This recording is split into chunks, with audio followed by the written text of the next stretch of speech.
Welcome to One Chapter Closer. We're in the book of Acts, chapter 27, verses 13 to 26. The storm at sea. When a light wind began blowing from the south, the sailors thought they could make it, so they pulled up anchor and sailed close to the shore of Crete.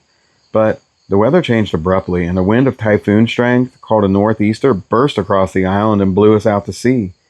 The sailors couldn't turn the ship in the wind, so they gave up and let it run before the gale. We sailed along the sheltered side of a small island named Cauda, where, with great difficulty, we hoisted aboard the lifeboat being towed behind us.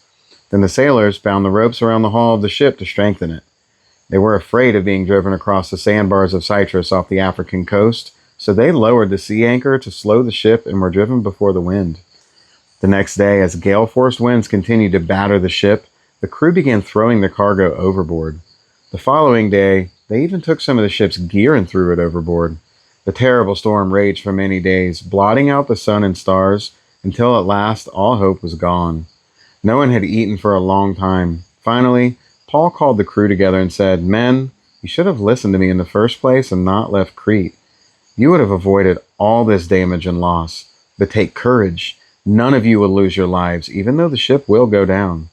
For last night an angel of the God whom I belong and whom I serve stood beside me, and he said, 'Don't be afraid, Paul, for you will surely stand trial before Caesar. What's more, God in his goodness has granted safety to everyone sailing with you. So take courage, for I believe God, and it will be just as he said. But we will be shipwrecked on an island.'"